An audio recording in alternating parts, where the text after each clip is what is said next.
In this episode, we examine 5 fatal encounters with safari's deadliest wildlife, from a father and daughter wading into hippo territory to a teenager who ignored warnings near a giraffe herd in Kruger. But our first story is about the last moments of influencer Lena Fox, eaten alive during her safari. It was April 12th, 2015, and the early morning sun cast long shadows across the Okavango Delta's maze of channels, the water deceptively calm and inviting. Lena Fox waded into the shallows with her waterproof camera held high, laughing as she filmed herself moving deeper into territory that local guides had explicitly warned her to avoid. Lena Fox was a 22-year-old lifestyle and wellness influencer from Calabasas, California. Her social media, a carefully curated aesthetic of luxury travel, green juices, and performative self-discovery. Her content often showcased daring, close interactions with exotic environments, always accompanied by breathless commentary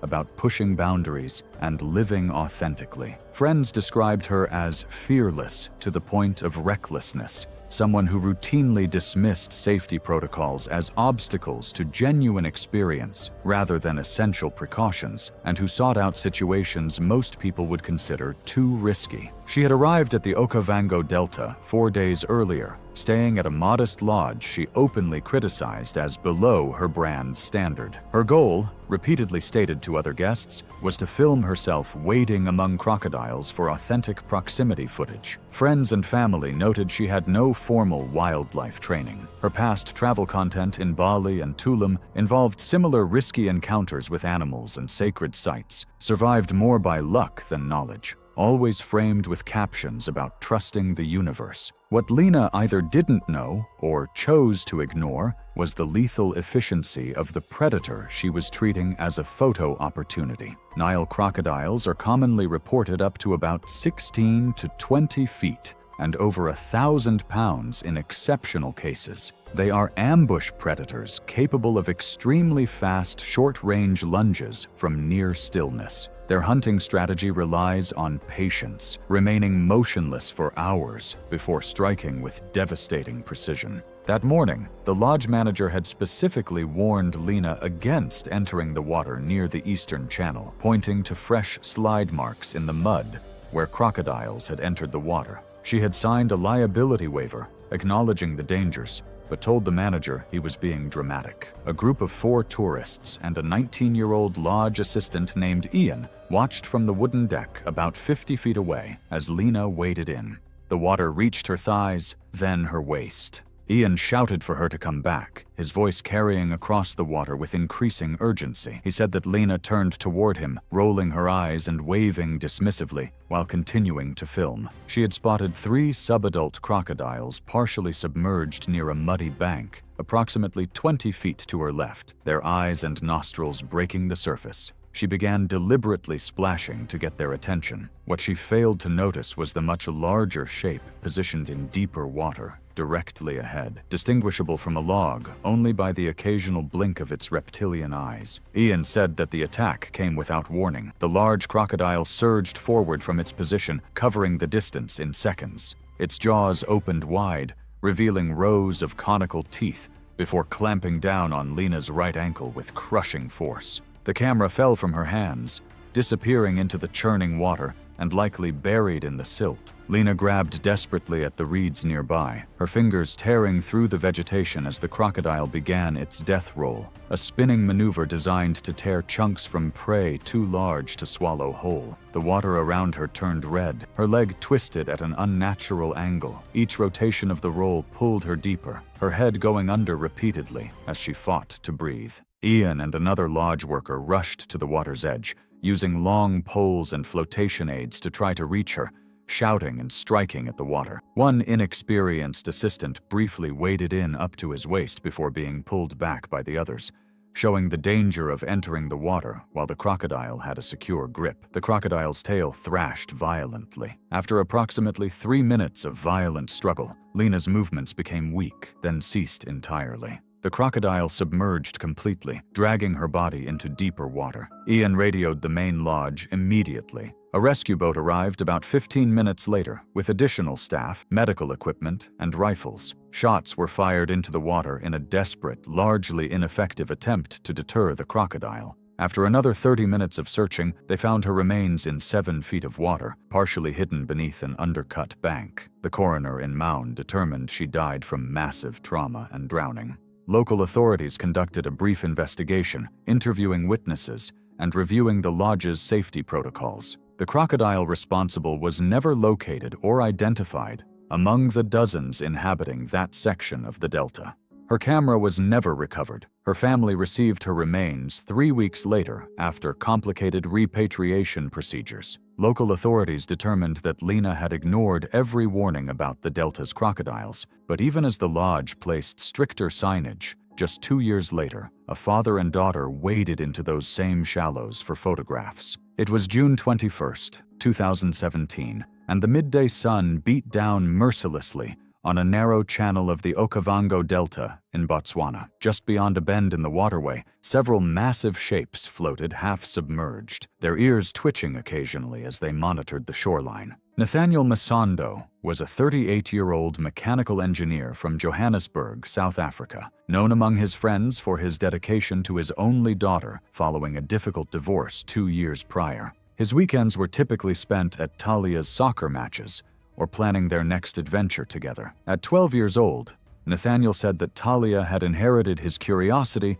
and fearlessness, qualities that had served them well on previous camping trips. This trip to Botswana was meant to be special, a father-daughter bonding experience before Talia entered her teenage years. He said that he had read about hippos in guidebooks, but retained only cursory knowledge. They were herbivores, mostly active at night, and looked slow and docile during the day. Hippopotamuses kill more people in Africa than any other large animal, responsible for an estimated 500 deaths annually, a figure widely cited in wildlife studies. Despite their herbivorous diet and seemingly slow, lethargic appearance, hippos are fiercely territorial and possess one of the most powerful bites in the animal kingdom. Most critically, they perceive any intrusion into their aquatic territory as a direct threat and can attack swiftly and without warning, leaving little opportunity for escape. The morning began as planned, with their guide, a young local named Thibaut, navigating them through the channels by Mokoro. Mid-morning, Nathaniel asked to get closer to the hippos for photos. Thibaut refused, citing company safety rules,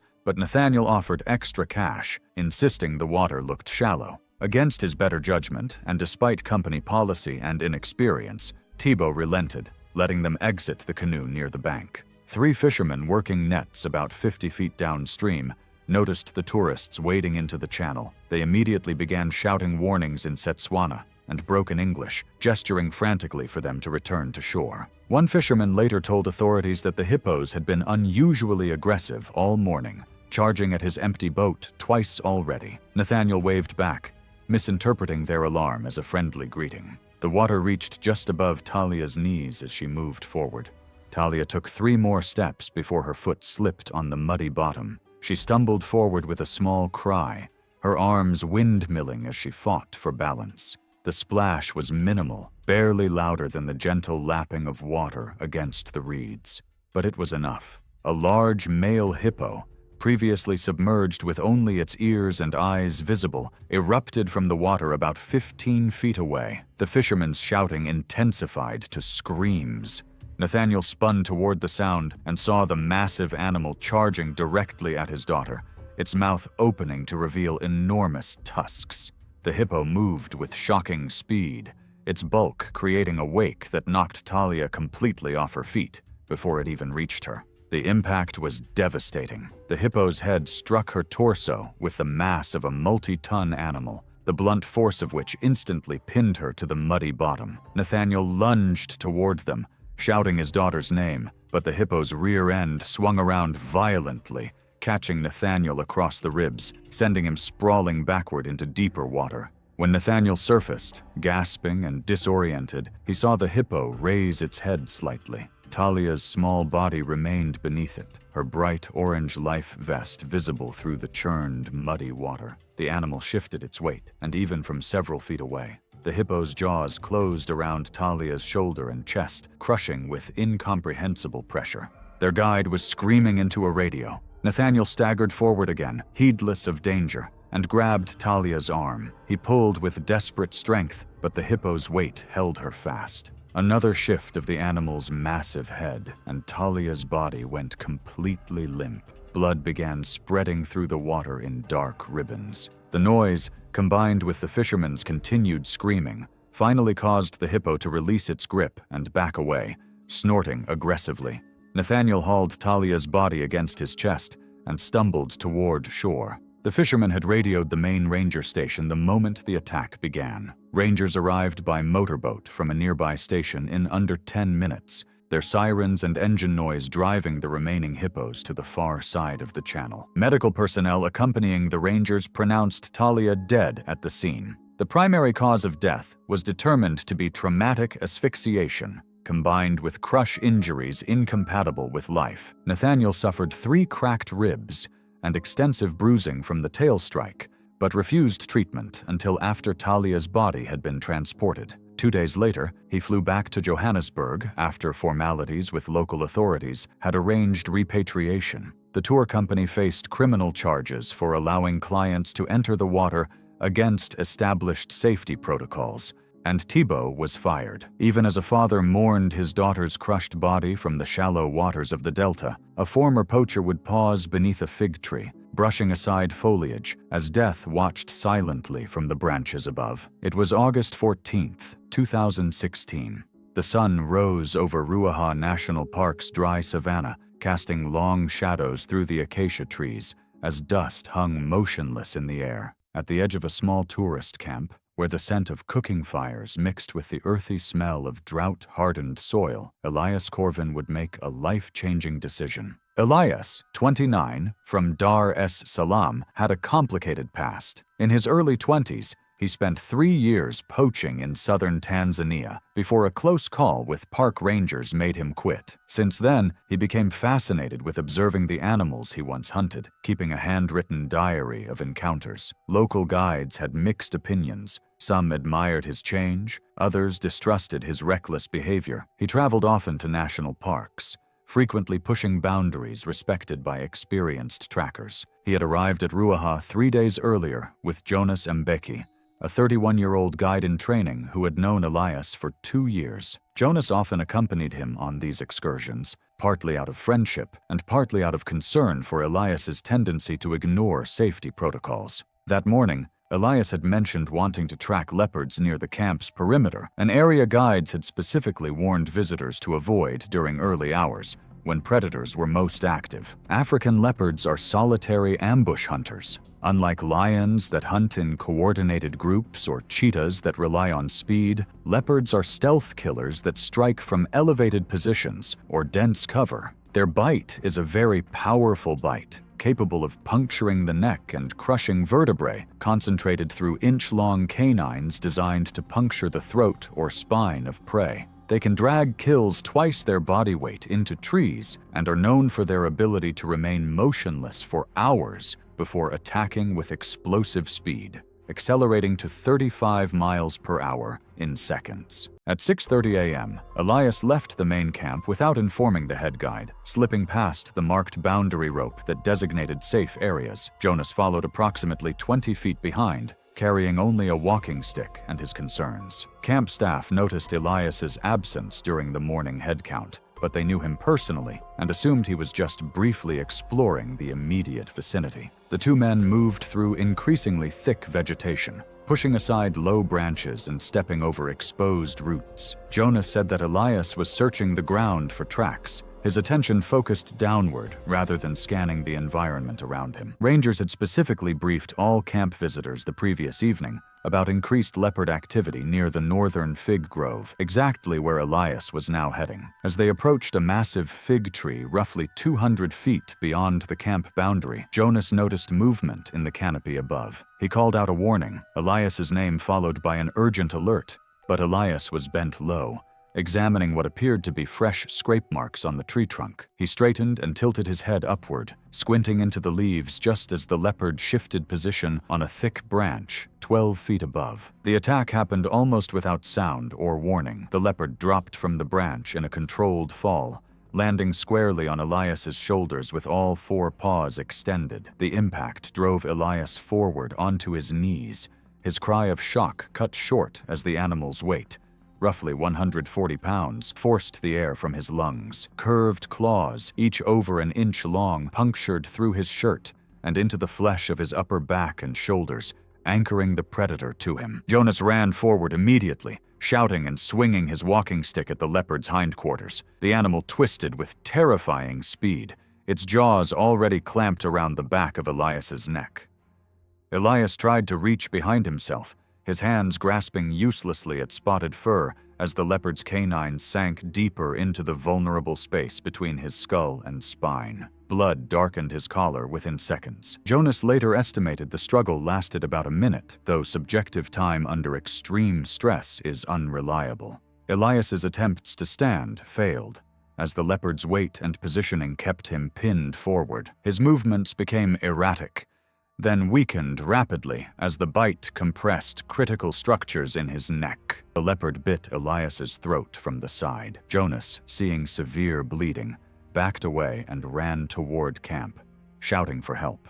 The leopard dragged Elias several feet to the fig tree before retreating. Rangers arrived minutes later in an SUV, finding Elias face down beneath the tree amid disturbed soil and blood. Jonas sat 30 feet away, visibly shaking, still gripping his walking stick. The coroner's report listed the cause of death as massive hemorrhage and spinal cord damage resulting from multiple bite wounds to the neck and throat. Elias's body was transported from the park later that afternoon under ranger escort. His family in Dar es Salaam received notification by evening. Jonas refused to return to guide training for nearly 8 months. He eventually resumed his education, but avoided assignments in Ruaha. As park officials documented Elias's brazen decision that led to his demise, in Namibia, a retired botanist with decades of safari experience would ignore every protocol he'd ever preached. It was September 3rd, 2018. The Namibian sun hung merciless over Etosha National Park, where dust devils traced patterns across the salt pan, and a solitary black rhinoceros grazed near an acacia cluster. Johan Murray was a 50-year-old retired botanist from Windhoek. He had spent 3 decades cataloging desert flora, publishing extensively in regional journals before retiring the previous year. His reputation was built on patience and careful observation, qualities that made his final error all the more unexpected. Johan had participated in dozens of safaris throughout his career, often combining wildlife viewing with botanical surveys. His family said that this particular trip was meant to be recreational, a solo expedition to photograph Etosha's landscape during the dry season when visibility was optimal. His vehicle that morning, a rented Land Cruiser carrying 3 European tourists and their driver, had stopped at a scenic overlook near Okauquecho Camp. Johan had volunteered to guide the tourists, sharing botanical knowledge between animal sightings. He carried a professional camera with a wide-angle lens and tripod, though he'd expressed frustration earlier about not capturing the close-range shots he wanted. The safari driver, a 34-year-old local named Petrus Ngedengwa, had explicitly stated that morning that no one was to exit the vehicle under any circumstances. Park regulations were unambiguous on this point. Petrus even stepped toward the door to block it when Johan moved to exit. Yet when the group stopped for a scheduled break at 10:15 a.m., Johan announced that he needed to relieve himself due to a sudden, severe cramp.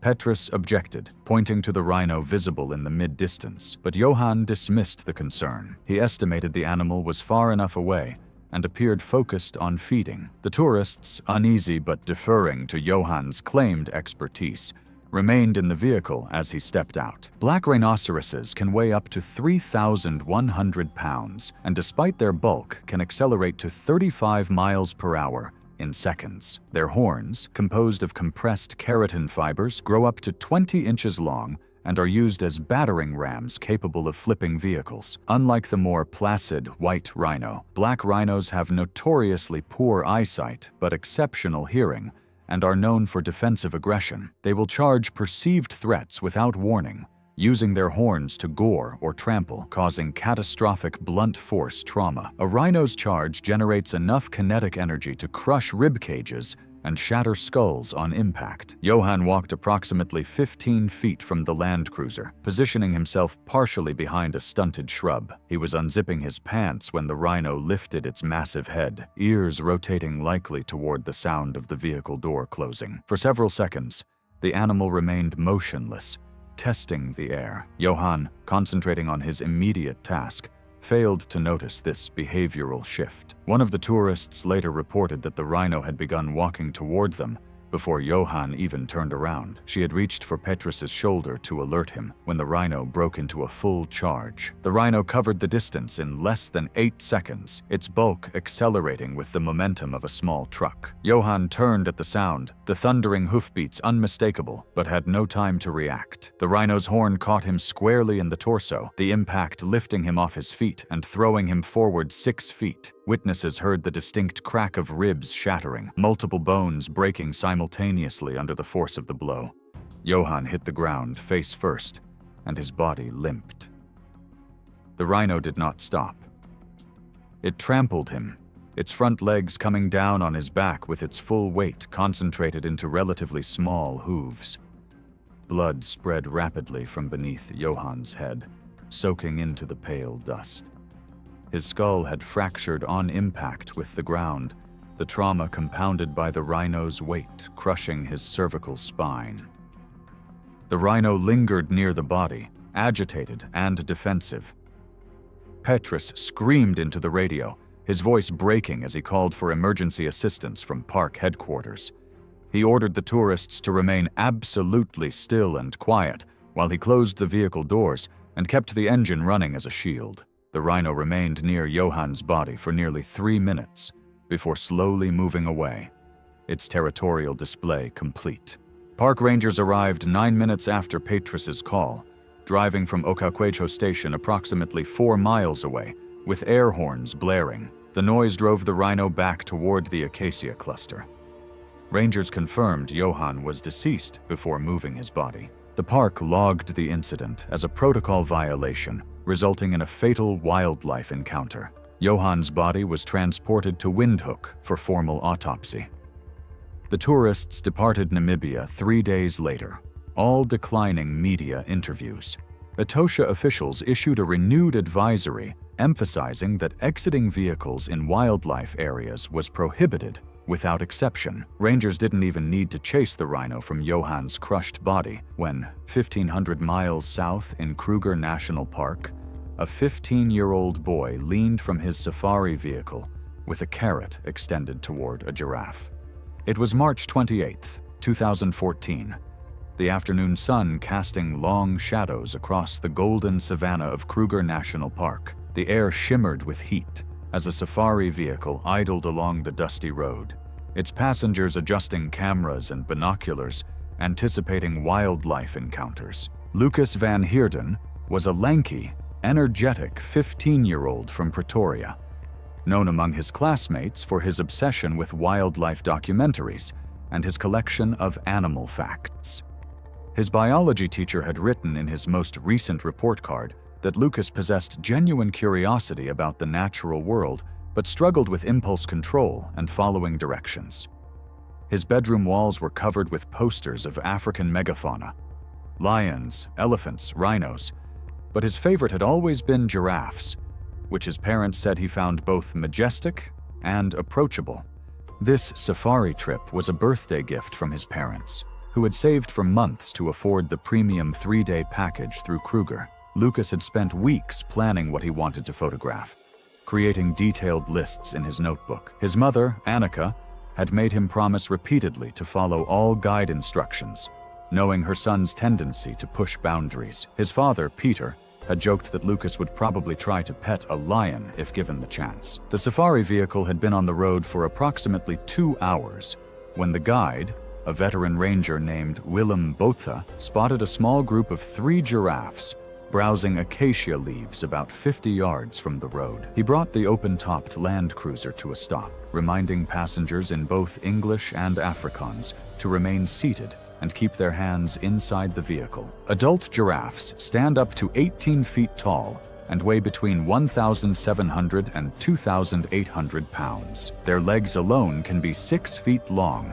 composed almost entirely of dense muscle and bone. When threatened or irritated, a giraffe can deliver enormous, bone-shattering force, enough to fracture skulls and collapse ribs. These kicks are executed with surprising speed and precision, the result of millions of years of evolution, defending against Africa's apex predators. As the vehicle settled into stillness, Lucas retrieved a bag of baby carrots from his backpack, vegetables he had packed specifically hoping to feed animals, despite clear park regulations prohibiting feeding wildlife. His mother noticed immediately and grabbed his wrist, whispering sharply for him to put them away. Willem had turned to field a question on the far side of the vehicle, leaving a blind spot where the teens were. One of the giraffes, a young male, had begun moving closer to the vehicle, closing the distance to within a few feet of the open side, drawn either by curiosity or the scent of the carrots. The giraffe began stamping its front feet and swishing its tail,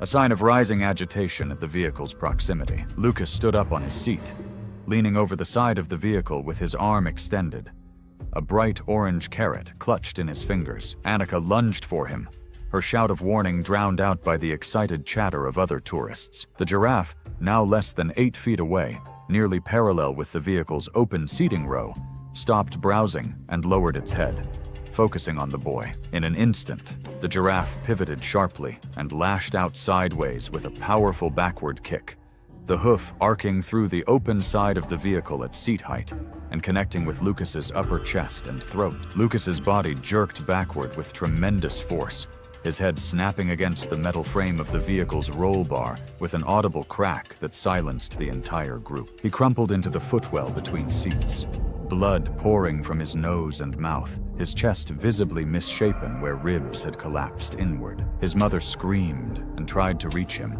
but there was barely room to move in the cramped, open-topped vehicle. Willem immediately radioed for emergency assistance while pulling a first aid kit from under his seat. He pushed past panicking passengers to reach Lucas, checking for a pulse and finding it erratic and weakening.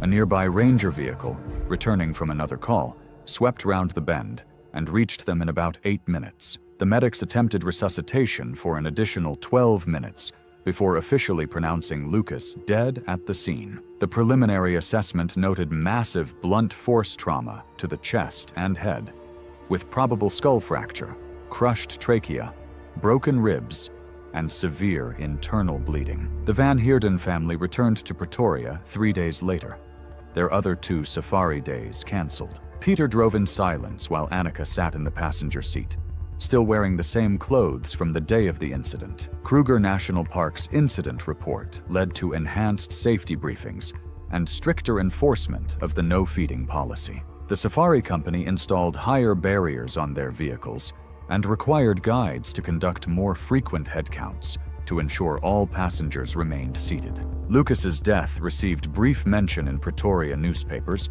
and was added to the park's internal safety training materials, joining dozens of other preventable tragedies. Thanks for watching. If you liked these stories, click here.